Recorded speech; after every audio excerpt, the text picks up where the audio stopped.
call to order. First item on the agenda is public comment. Is there anyone who would like to speak? Your name? My name is Melissa Cotta. Okay, and you're from? I'm from Virginia Gap for Safety and Healing. Okay. Hi everyone. I've been here before. It's nice to see some of your faces again. We've seen each other over the years. Some of you are new, so just to give you a very brief background about me, I am an advocate for getting safety and suicide prevention barriers up on our bridges here in Rhode Island. I have been an advocate for almost 7 years now. And during this time of the 7 years, I started it because I witnessed a jump on one of the bridges. So over the span of 7 years, there have been more than 30 jumps during that time that I have been working on this. In addition to the jumps, there have been numerous attempts as well. So to put a little bit more perspective on this, these bridges have been standing for decades and have been decades of suicide jumps from them. So the number of people that have been affected by all of these deaths is numerous. We can't even count any of it. It's countless. So there's a couple of people that have stood out to me as far as some of these survivors over the last few years, in particular the last couple of years. And I would just like to share, they couldn't be here today. I just want to share a couple of their partial quotes and my comments to that. There's about 3 of them, so and they're short. The partial comment from one man. I thought if I stared at the bridge long enough, I might crack its code, understand its fatal beauty. It is often undeniably stunning and awe-inspiring. But the bridge's most striking power is its ability to seemingly erase time. Within moments of a death, it is like it never happened. Things return to normal. End of his quote. The reality is that things don't really return to normal, not for everybody. And the impact of bridge jumps on our community is so deep and so far-reaching. Who will die next and who will be left behind to live with the pain is unknown to us today. Unless you, the Rhode Island Bridge Authority, begin to act with steadfast intent and true urgency to get safety barriers up on our bridges that you oversee, many more people are going to die. So there is one other quote from a woman who lost her son by bridge suicide. The time of healing can only begin when the steady drip, drip, drip of bodies into the deep waters below our bridges has stopped. It is not every day that you get to save a life.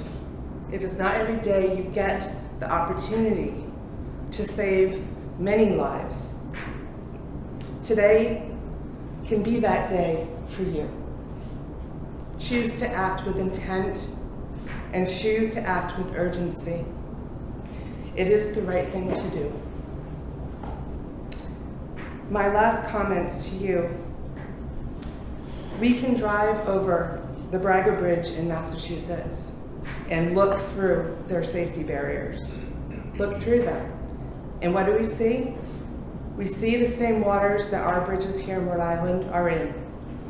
And we see the Mount Hope Bridge clearly from the Braga Bridge. And we see the Pell Bridge as well in the distance. While Rhode Island doesn't even have one barrier, it is not going to hurt the view, and it will save lives. The bridge barrier studies the installation of temporary barriers and the permanent barriers must not be delayed further for any reason. You, the Rhode Island Turnpike and Bridge Authority, can choose to do the right thing and choose to make bridge safety for all your priority. And as much as I do this, this is all I'm going to say. I thank you for your attention. I've done this, I've come to the board several times over the last 7 years, and I feel things are moving in a positive direction, and I thank you all for all your efforts for that. I just don't want more people to die, and there is a sense of urgency, and people are suffering, and more people are going to die if we can't get a move on this. So thank you again so much, and I look forward to continue working with you all. Thank you. Thank you. Thank you. Anyone else? It's my first time here. I don't know if I've met any of you. My name is Jenny, Jenny Gaynor, and I have so much to say I had to write it down. So I'm a little nervous, so I'm going to read this to you, and I hope you get my message. So, like a true Rhode Islander, I was born here, left for a brief moment in time back in my 20s, and came back, and now I'm raising my kids in this state. I was born in Newport and grew up down the road in Portsmouth. I went off to college at the University of Rhode Island, where I studied elementary education. I am a former classroom teacher. I taught for over 20 years, most of that time in Rhode Island. Now, I work as a social emotional coach, helping children recognize and regulate their emotions. My attempt to be proactive in a world in the midst of a serious mental health crisis. As a kid, I lived on Aquidneck Island, traveling over all 4 of our local bridges. Our dentist was in Tiverton, so I often sat in the back of my parents' car, taking in the view as we drove over the old Sakonnet River Bridge. Back when I was about 16, I enjoyed meeting my friends at the old 99-cent movie theater in Bristol, often driving my parents' car over the Mount Hope Bridge. I also have fond memories of helping my parents unwrap the tokens to throw in the basket as they went through the toll booths, right here, heading towards Jamestown over the Newport Bridge, and then later unwrapping my own as I also traveled over the Jamestown Bridge back to school at URI after visits home. Each bridge is uniquely and beautifully designed with an amazing view of our beautiful bay. The ride over the bridges certainly captures the essence of why we call this place the Ocean State. I also have fond memories traveling under the bridges. My parents had a boat that we kept on the Sakonnet River. We often went through the old railroad bridge and underneath the Sakonnet River Bridge, cruising to Third Beach or to Cuttyhunk. Sometimes we'd go the other way, under the Mount Hope Bridge and the Newport Bridge to head out towards Block Island. To see our sailboat mast make it under these bridges without hitting was fascinating to me. From a kid's perspective, it was hard to believe until we felt like ants, looking up at the toy cars traveling overhead. I see the same awe in my own kids' eyes these days as we take our boat on trips around the bay. My husband and I want to share the same Ocean State experiences we had as kids with our own children. We are lucky to live in such a beautiful place. I never once thought about people falling or jumping off of those bridges until about 4 months ago. Sure, I've heard of people jumping, stories of survival or unsuccessful rescues, but none of them hit home to me until I lost 2 friends within 3 months from bridge jumps in Rhode Island. Statistically, that doesn't seem possible, but it is. 2 friends, 3 months, gone. Let me tell you a little bit about my friends. They were both amazing women, educators, mothers, and friends. We worked together as teachers, but we were more than colleagues. Our school is a really special place. I have worked in 4 different schools in 3 different states, and I have never found a school like this. We call each other family. Some of us watched each other meet our significant others, get married, and have children. Most of us have taught each other's kids. We related and understood the trials and tribulations of being full-time working mothers. We covered for each other, we looked out for each other, and we always lent each other a helping hand. Sorry. Walking down the halls during the most stressful days at school felt comforting because we were surrounded by the best colleagues and friends we could ever ask for. We spent a lot of time outside of school together as well.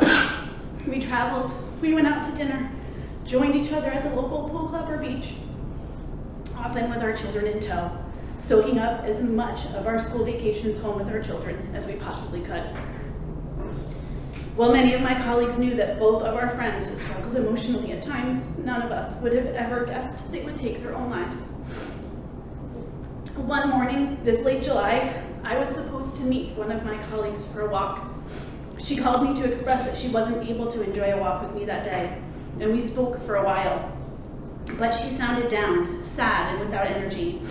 I expressed my concern for her and asked if she needed me to visit with her.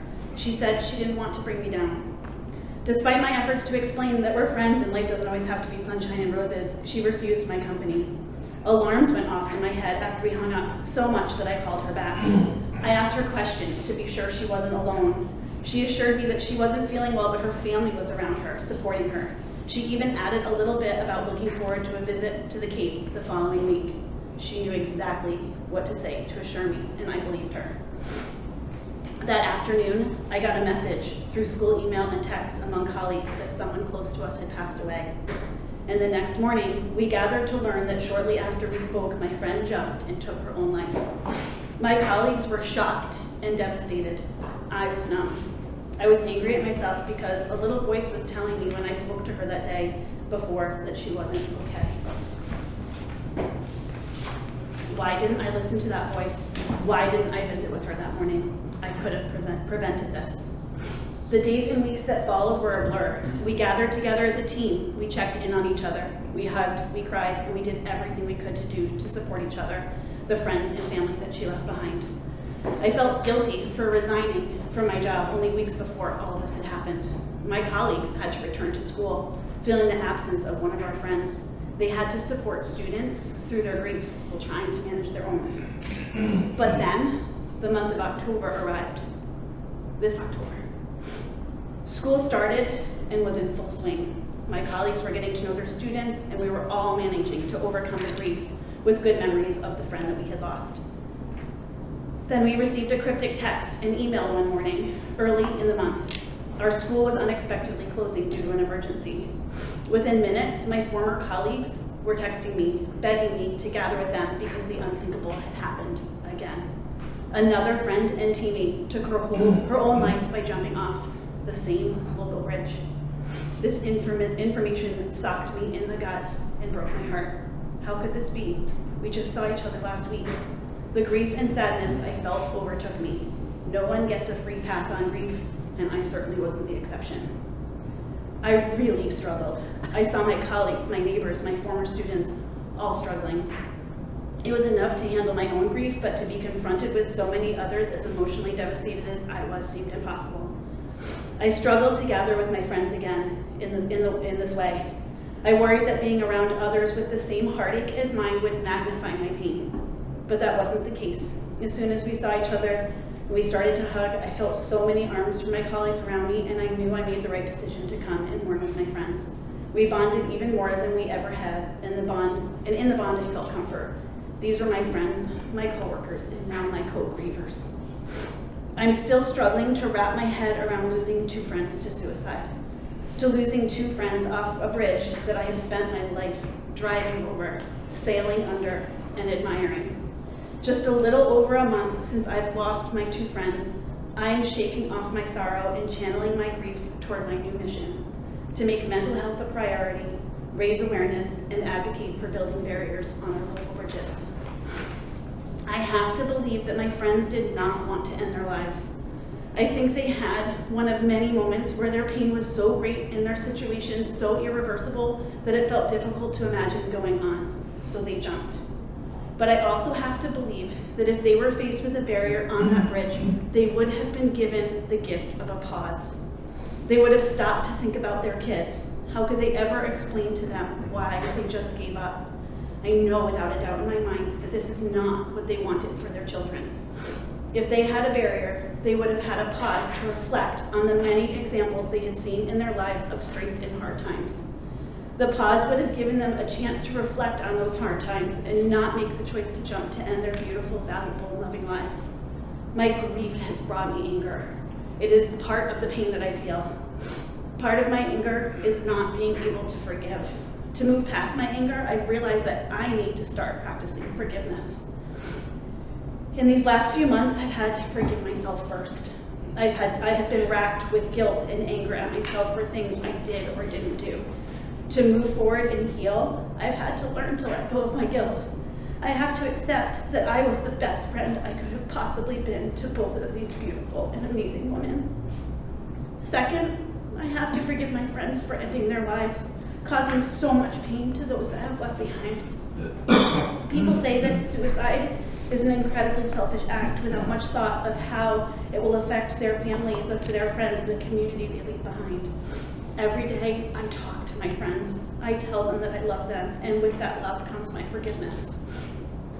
And finally, I need to forgive you and many other decision and policymakers for dragging feet when it comes to building barriers that could have saved my friends, that could have given them a moment to pause and reflect to get help. How many people have to die before something will be done? 1 is enough. 2 is unthinkable. More than that, that's on all of you. And I know there have been so many more than I know of. This is something I have to choose every day. Choosing more positive and loving thoughts through my grief is what is getting me through right now. That's what I've been trying to do, and it's not easy. To work on my practice of forgiveness, I have some positive and loving thoughts for you today. You all have loved ones, friends, and people that love you, and you never want to see them make the choice that my friends made. I know you hope that if your loved ones ever feel like giving up, they will be given an opportunity to pause, reflect, and seek support. And because I believe that you have that hope, I have hope too. It's no coincidence that our state motto is hope. I hope that you will do whatever it takes to protect the people of Rhode Island in the near future. I have hope that you will spend the money and take the time to study all the bridges in Rhode Island, and that you will do whatever it takes to build barriers on all the bridges in our little state. I have hope that you will do everything in your power to keep us and those you love safe. I have hope that you will do all of this with a sense of urgency. It's a must. Thank you.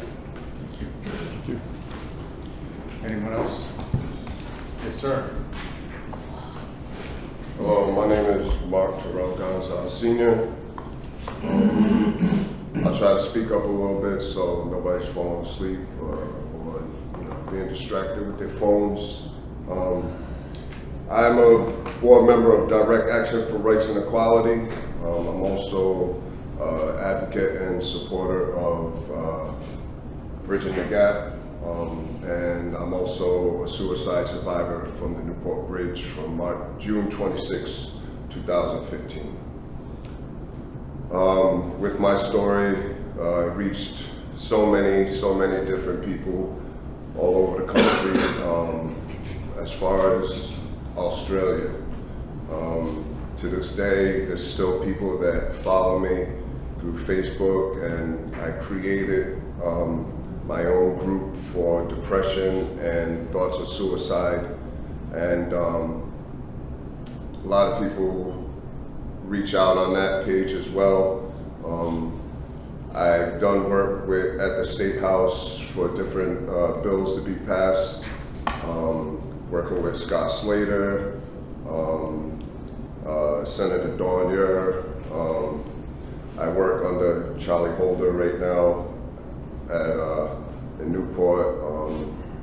I know Mr. Napolitano, Dave Cicilline. I don't know if it's actually him that responds, but I do reach out to him, Congressman Dave Cicilline. And you know, it's when I went to the State House to help with this bill, H7383, for the funding to be allocated for the study, and then we got a number, and then for some reason the number is lower, you know, than what we were told that we were getting. And like when I went there, you know, you have to go behind you sit in the stand, you know, the seats back here, and then you go and you sit up there. And I jumped over the fence, and everyone looked at me, and they were like, I asked them, I bet you're wondering why I did that.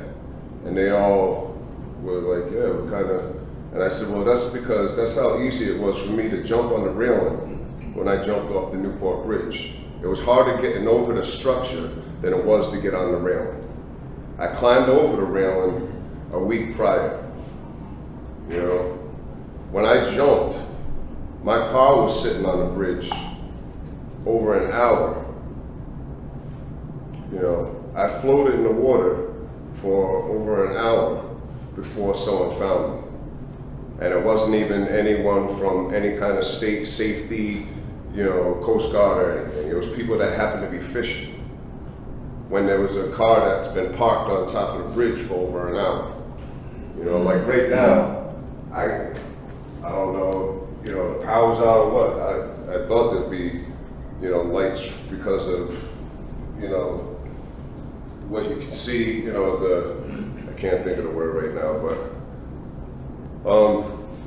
there's so many people that's been affected by jumping off a bridge, you know, so I've made different attempts on suicide. The easiest way was jumping off a bridge. To shoot myself, I'd have to get a gun.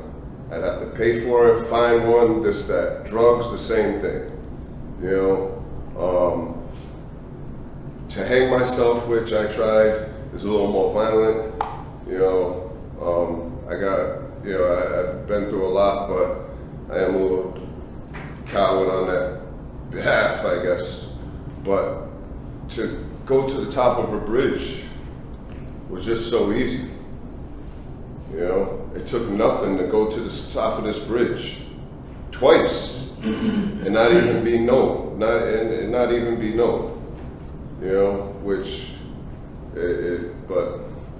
and since then, there's been people that, because of my story, I've supported that were at the bottom of the bridge, that were gonna take, that they, you know, said they wanted to jump. And, you know, I don't know about anyone in here, but I'm pretty sure probably 80% of who's in here has at least one time in their life thought of suicide. And it only takes a thought. Following a thought comes an action. Following an action comes life or death. I mean, whether you succeed or not, you know. We're just begging you to please, you know, do the right thing and help us with these barriers, you know. There's other ways, you know, we've thought of, and we're trying to come to our elected officials and, you know, people that have the authority to make decisions, you know, without putting pressure on people's positions and creating noise in the media and everything, you know. So please, just hear our words, hear our feelings, you know.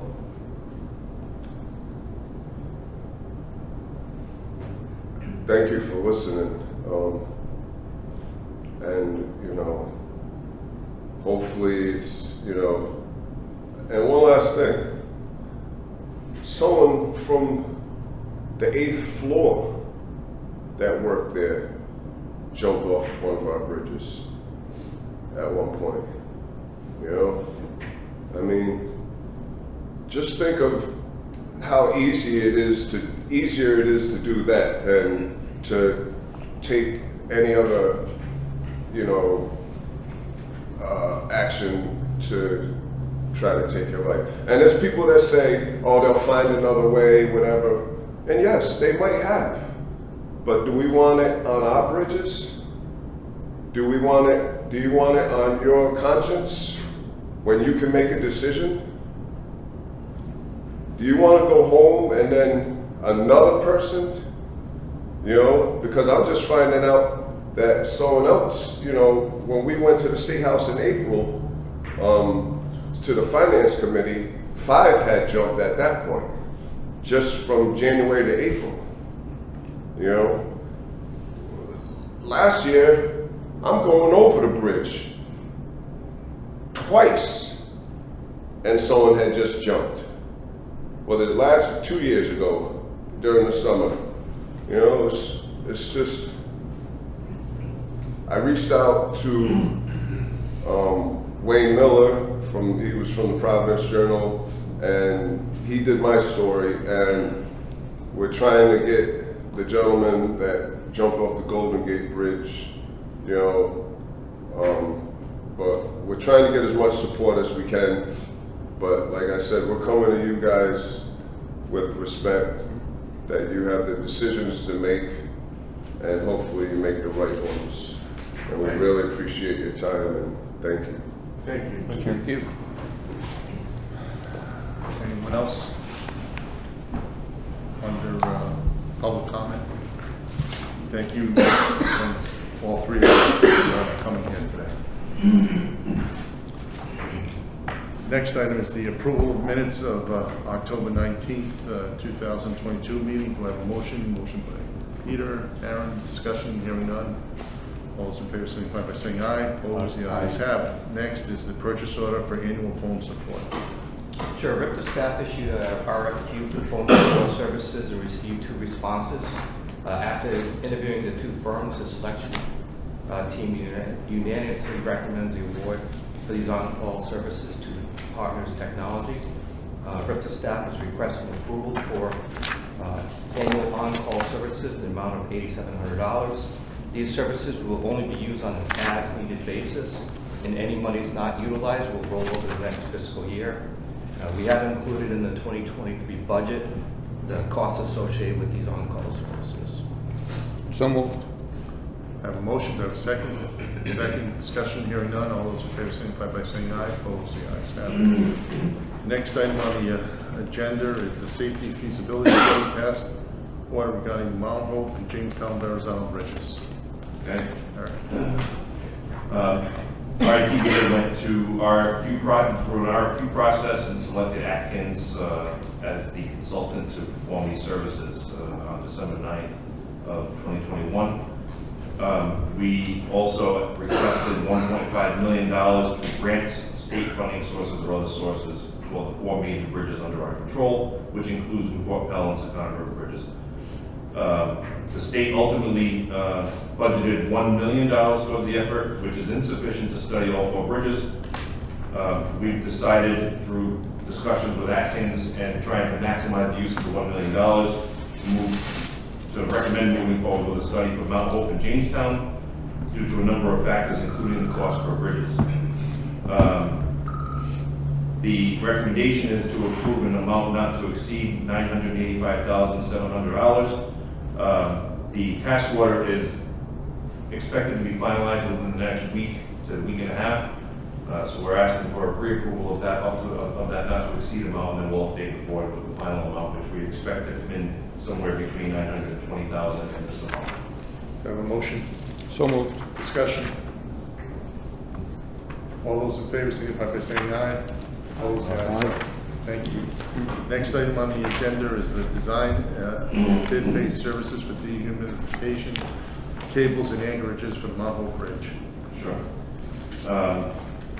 Through an RFQ process as well as this project, AECOM was ultimately awarded a contract to perform these services. We spent some time going back and forth with scoping meetings and negotiating with project representatives from AECOM, and developed the attached task order that we'll recommend to move forward with. As required for federal highway funded programs and grants, we also decided that we needed to do an independent fee estimate, an IFE. So we selected WSP under the current technical services on-call contract to perform this estimate. The IFE ultimately resulted in a determination that AECOM's fee is reasonable. They were both between ours and fee, they were within about 10.5% of each other. So ultimately, we're recommending an approval to execute a task order in a not to exceed amount of $924,953.43. So moved. I have a motion, seconded by Karen and Peter. Discussion? Yes, sir. I just think that Eric has made the point right along that this is important that this move forward now. This dehumidification design has to happen. in order for us to be in a timely fashion to get the dehumidification done to preserve the strength of the cables. So definitely in favor of it. Okay. Further discussion? Hearing none, all those in favor signify by saying aye. Aye. Opposed, the ayes have it. Thank you. Thank you. Next item is the replacement and trade-in of 2 vehicles in the Bridge Authority's fleet. Yeah. So this proposal is to move 2 vehicles, current vehicles, into the fleet for other purposes: 2017 Ford Edge and a 2014 Ford F-150 for business that are being used for business purposes. These would be inserted into the vehicle fleet for the remainder of their useful life, and the 2 vehicles they replace in the fleet would be traded in for current market value. One of the vehicles happens to be a 2017 Chevy Bolt electric vehicle, which has proven to be underutilized and costly to maintain. It also has a recall on the batteries due to fire hazard, which doesn't coincidentally affect the trade-in value. We've checked the trade-in value because it's got a recall. Whoever purchased the vehicle would ultimately get replacement of the batteries and the recall. The other vehicle to be replaced would be the oldest truck in the fleet, which is a 2010 Chevy Silverado, which is really at the end of its life. That would be traded in as well. The proposal is to approve a not to exceed amount of $100,000. The reason there isn't actual quotes here is because in today's market, nobody will hold a vehicle, so we couldn't come forward with actual quotes for you for the board because the chances are they would be gone by the time we would go to make a purchase. So we would be looking for this pre-approval so that we can go to the state master lists for vehicle purchases, which we've used in the past. Has attractive pricing, and they also have they come out well appointed for light packages and radios and things that we would put in our vehicles on a normal basis. So, Thank you. So moved. Motion, second. Second. Second discussion. Hearing none, all those in favor signify by saying aye. Opposed, the ayes have it. Thank you. Next item on the agenda is the fiscal year 2023 capital improvement plan. thank you. So this capital improvement plan is included in everybody's packet, so I really, unless somebody would like me to walk through the entire plan, which would take a while, I would actually like to open with that Director Generos and I sat down and discussed this after he had a chance to review it, and he gave me several comments which I made note of, and I think we will be addressing shortly before we finalize the CIP. What I'd like to do is open it up to discussion if everybody's had a chance to take a look at it, and potentially offer further comments on the plan so that we can get this finalized. If I could, Okay. I just mentioned that Eric has done a real nice job of incorporating the grant for the Newport Bridge in the overview of the whole capital plan. So he's taken into account the receipt, he and Jeff have taken into account the receipt of the grant and tailored the rest of the plan to adjust to that income. Well, what I was going to say at first is almost, well, I was going to echo good job that this was, and then Yes. also thank you. I didn't know about Peter, but now I do, and so I wanted to thank you publicly for your input. Send you the bill. I'm sorry? I'll send you the bill. Send me large bill. But thank you both. Yeah, I read this over the weekend. It's very good. So thank you for a job well done. Further discussion or questions? Okay. You don't need approval on this, you're just letting us know. This is really just for discussion purposes. What we would do is take these comments, the comments I've gotten from Director Generos, and any further ones that we would incorporate them into a final draft. And then present it to us, okay. Yeah. Very good, thank you. Next is the capital project status report. Sure. I'll go through the report fairly quickly. Not much has changed yet. However, with the approval of the task orders that happened today, we will update this with these new projects and reflect them. Pier 5W girder temporary shoring and bearing removal, where we were on the cusp of just about to have Friday come out to start the work. They ran into a snag on another project. I believe it's one of the DOT projects, the bridge replacements they were doing. They had a little bit more time to spend to finish. The personnel weren't available, so they'll be starting, I think, within the next week. Did they say a week, Frank, do you remember? Tuesday Yeah. after Thanksgiving. That's right, correct. So they'll be starting to do the jacking procedure, remove the shoring from under the temporary shoring from under the bridges and from under the main beams, and then replace the bearings. Conceptual design for the AET, the final design moves forward. We have finalized the gantry basic design, which will allow the gantry work to proceed as far as the structural design of the gantry. There's some aesthetics to work through as far as, you know, nothing structural, but things like how the columns will look and how the actual gantry crossing the road will look. And we completed borings and subsoil investigation recently, within the last 2 weeks as well, so that will allow them to move forward with the actual design of the roadway. Eric, before you continue, just to put everything in perspective, we call it, if you look out the window over there, we call that the lollipop sign. I know it's a bad day weather-wise, but the big black sign that's on a stanchion there, up there, that's, so the new gantry will be just before that sign, just so you have an idea. When this plaza goes away, you know, now, the plaza will be demolished after we get that gantry up, but just so you all know where it is, it will be, and that is a curve right there. So we're constructing a new gantry right there at that location. Okay. Questions? Thank you. Just to continue on these few items, so we have miscellaneous repairs on Mount Hope and Secana. We have steel repairs that will be done on Mount Hope very shortly. What else? Capital improvement plan we discussed. Under load ratings and inspections, an item I wanted to bring up, and the details, you know, are still being worked out, but there is, we're doing an updated load rating on Mount Hope. They're due every 8 years. The last one was done in 2014. The consultant, Majeski and Masters, has notified us that the current posting for 40 tons may have to be reduced. First in a temporary fashion, but then also in the permanent fashion, it might be several tons less than what it currently is. We inquired to find out, you know, what was the difference in the two reports. There's a condition in the main girders that is something that's to be considered in the new load rating manual. It probably was not in the old load rating manuals, and it's a buckling condition that is nothing that's an emergency, but it's something that needs to be considered, and we have a remedy for it that we discussed, which would include putting in, say, a dozen or so braces, steel braces, and then that condition will go away.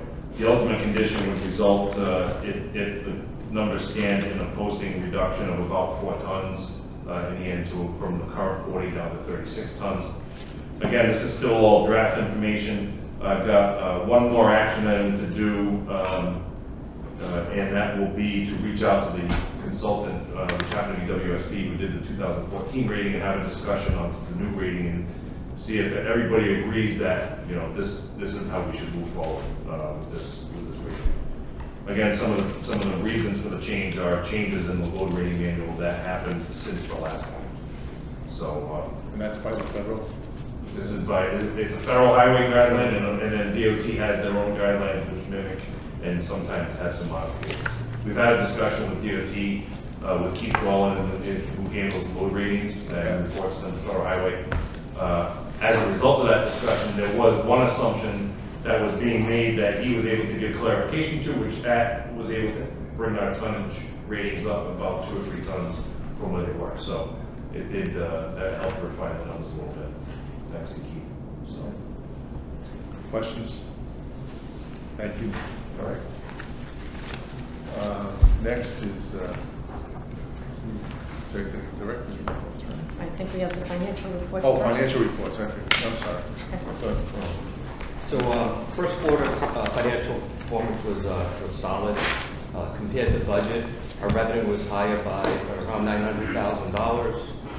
The total revenue was higher by $1.4 million. However, this was offset by lower gas tax revenue of approximately $400,000. I did check with both RIDOT and RIPTA just to understand whether they're seeing the same thing on the gas tax side, and that is the case, so it's not an anomaly on our end. They are, right now, I should have in the next week or so, an updated estimate from the Department of Revenue. And once I get those numbers, I'll present that to the board next month. That'll give us a better indication of where they think the gas tax will be coming in for the remainder of the year. Operating expenses are lower by approximately $700,000 through the first quarter. Personnel expenses, utilities, insurance, repairs and maintenance, and bridge inspections were all lower than budget. And our contractual services and other supplies and expenses were higher. Those two elements were higher primarily due to the higher toll revenue and the impact of the bill by mail transactions. So overall, first quarter is coming in very well versus budget. Versus prior year, again, it's pretty much the same. Total revenue is higher by $800,000. That's an increase on our tolls by $1 million and offset by the low gas tax, so approximately $200,000. And as you would expect on a year-over-year basis, pretty much all of our other expenses are higher than last year, but again, we're well below budget, and first quarter performance was very solid. Thank you. Questions? I have a question. The toll revenues are up a bit.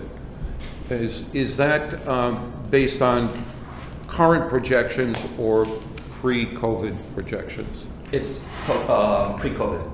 Pre-COVID? Yep, so this year's budget I based on 2019, Whoa. which was pre-COVID. So we're pretty much back. Even though our traffic isn't back, our average revenue per vehicle is higher, and that's primarily due to the bill by Automation. mail transactions. As you know, we raised that Yeah, per sure. axle fee from 2 to 4. When I did the budget, I wasn't quite sure how that mix would come in, so I was a little bit conservative, and it's about 30 cents per vehicle higher. Okay. It's interesting that the tolling revenue is stable or performing better than the gas tax revenue. Eric and I were throwing around, I know I traveled less, but what we also saw is a lot fewer boats out there this year. Yeah, So it's just not just for vehicles, it's everything. yeah, Yeah. okay. And just as a point of Please. clarification, the per axle rate is $3 per axle. Yeah, it went from 2 to 3. I Right. apologize if I said something opposite. You said 2 to 4, and I just wanted Oh, to sorry. clarify that. I'd like it to go So if you 4. don't have an easy pass, yes, we know what you would like, and what the So CFO would like. so are the actual counts down? Do you know how the counts are We're comparing? approximately about 90, it differs, but we're about 97 to 98% of pre-COVID levels. So the counts are the same, toll revenue is up, but the gas tax revenue is down. Yep. Because many people do not have an Easy Pass account, so instead of paying 83 cents per crossing, if they're a Rhode Island They're paying resident, more. if they're a Rhode Island resident in a passenger vehicle and have their transponder mounted properly, they're entitled to cross for 83 cents. If they don't have a transponder and an Easy Pass account, then they cross for $6 per transaction. Yeah. Do you take into consideration electric vehicles? Right, there's that too. Well, electric vehicles are running, I think, now about 2% of Rhode Island vehicles, which would be a 2% impact, but this represents much more than a 2% impact. Something else happening. Okay, thanks. Thank you. Further questions, discussion? Thank you very much. Now, Thank you, Mr. Chair. So we've just discussed traffic, so I'll tick that one off my list. Tolling operations, this was a nice segue into the discussion of tolling operations. We are focused very much on the bill by mail transactions. We would, all of our CFO appreciates the customers who come over and pay $3 per axle. We would like to see more of our motorists getting Easy Pass accounts and having transponders properly mounted in their cars. That would take care of a problem for us, which is reading license plates by human being, by personnel. There are very few states in our situation, but we have more than 44 plate types in the state of Rhode Island. I think Illinois it also has this situation, as does Massachusetts. So we have more than 44 Rhode plate Island types. has a lot of their plates. So there's lots of room for error when you see the same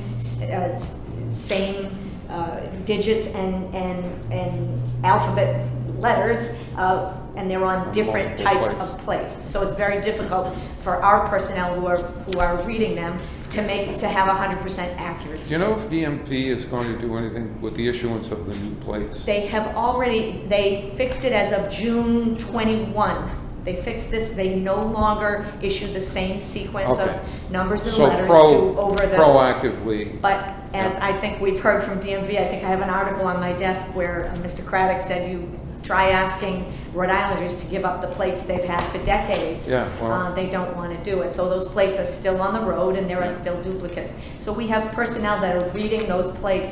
The number of plate reads is quite significant, and then that results in a volume of mail transactions, which then results in increased phone calls to our office, increased traffic on our website, increased communications over the telephone. So our focus is on getting those bill-by-mail transactions down. Interestingly, we have started to look at where to focus our campaign to get more people to get E-ZPass accounts. You might think maybe we need to look in Providence, or maybe we need to look in northern Rhode Island. Instead, when we did the study of zip codes, it's our own backyard where we where we need more of this community coming in and getting or using our website or going to AAA to open E-ZPass accounts. So that's very much a focus of getting those mail transactions down.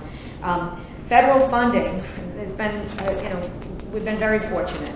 We had the federal delegation here acknowledging receipt of $82.5 million for rehabilitation of the Pell Bridge. That will enable us to accelerate projects that were not going to be done for some years into the future. The day that we had that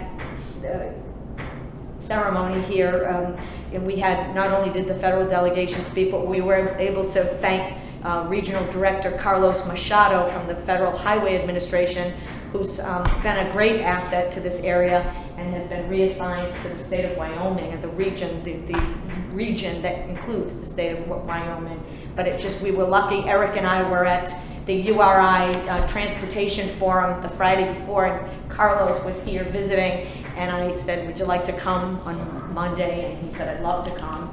And so he was able to be here for this. I do want to mention that on that infra grant that we received, that the criteria for it were very, very specific as to what we could submit for. I know, there's been questions about why didn't we include something else, some other initiative that's near and dear to our hearts. The answer is that the criteria were very specific, and we had to respond to those requests, and we asked for only the kinds of projects that we could request under the infra grant, and that's how we got it. We're also now waiting for the results of the Bridge Investment Program submission, and that would be the dehumidification project, which is Director Generos has noted needs to proceed, and we are proceeding with it, but we really are hoping that project on a nearly 100-year-old bridge fits well into that Bridge Investment Program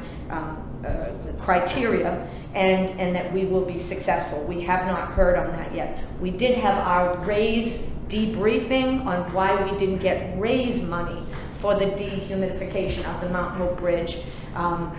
It was interesting to us that we seemed to get high marks in virtually every category, except that we could not satisfy them that the dehumidification project would reduce the number of pedestrian and bicycle accidents and fatalities on the Mount Hope Bridge. Now, we don't allow pedestrians or bicyclists on the Mount Hope Bridge, so we couldn't.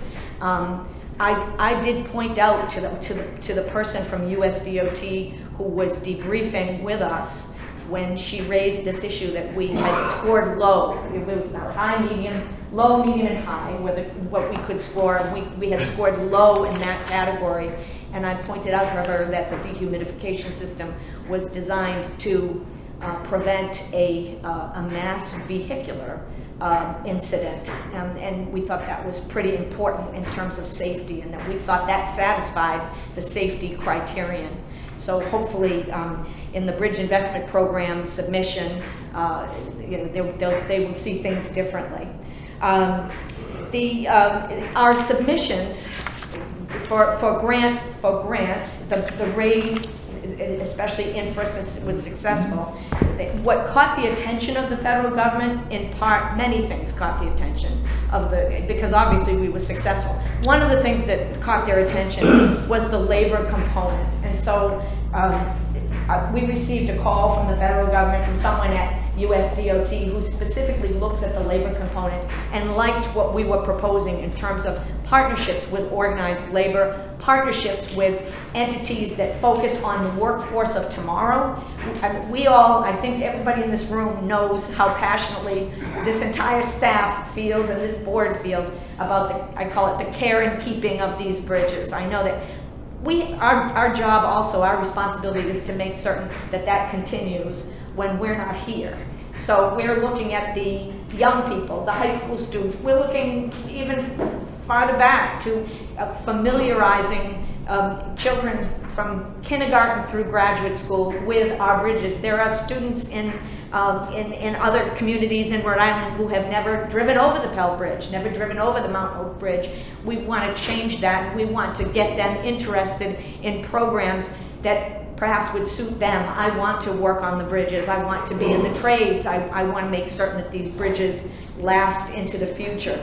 So as a result of this conversation from someone who called from USDOT and said the labor component caught our eye, the next week I got an invitation to the White House. So no one had to ask me twice. So I went. And what I saw, I was asked to go there to see the Infrastructure Talent Pipeline Challenge, which has been going on since June. It involves organized labor groups partnering with big companies like United Airlines. And they have programs for young people that are just amazing. And I heard the young, they're programs for people to provide careers, not jobs, but careers in the trades, to convince, to make it clear that college isn't always the right option or the path to go down. So, and one of the programs, which is sponsored by United Airlines, not only will provide training in a trade, pay, benefits, but then if you also want to go to college, it will provide that, it'll pay for that as well. So it was really very impressive. They sort of had the rooms in the White House set up with sort of science fair projects, and we were all able to see some of these partnerships between companies and organized labor and students. And then they opened doors and said, go take a seat, and in walked the president. And just before the president walked in, they brought in the young people who were staffing these, I'll call them science fair projects. And it was, you can tell I'm excited. I'm excited because we've been trying to do the same thing here, and that experience led to some participation that I'm going to have with a couple of different entities. One of them is called Women in the Trades. So on Friday, I'm going to be sitting with a woman who's a plumber, a woman who's a carpenter, now a general contractor, a woman who is an electrician, and we're going to be sitting talking to all the 11th and 12th grade girls in the Pawtucket high schools on Friday about the trades, about these bridges. We're going to bring some of Eric's slides that show the dehumidification system and saying to them, you could work on these projects. You're the future of these bridges. They'll be entrusted to you in the years to come. Think about it. So, and we are hoping to spark some interest. So that's. That being said, Mr. Chairman, I'm going to actually have to excuse myself. Yes, because Yeah, I'm all set. I've got a 10 o'clock in Providence with 5 of the building trades on that very issue. Excellent. And I'll make sure that you're brought into the loop on that. Thank you. The building trades are falling short on their ability to keep pace with the amount of projects that we all have, like your Newport Bridge grant project, right? That's right. And without the workers to actually get their hands and work on these projects, we're going to be, you know what a fight it is to get budgets to do these things. Well, now we're looking at fighting to get the people to actually get up in the morning and go out there and work with their hands and work on them. So there are a broad base of efforts going on right now with building trades to cultivate a new generation of people that look to the building trades as a career opportunity. And it is. It actually is. They're good paying union jobs that you can raise a family with, but there is a kind of disconnect between that culture, that kind of building and construction culture, and the younger generations that we're going to try and rebuild through this. And I'll make sure that you're looped into that. Thank you. That's great. Thank you. That's Thank all you. I have. Drive safely. The only, I'm going to hand out a list of proposed meetings for the coming year. If anyone has any issue with the proposed board meeting dates, and be happy to adjust it accordingly. And, I think that's it. Okay. That's it? Thank you. Anything else? Motion to adjourn? We have a motion, we have a second. Discussion. Thank you.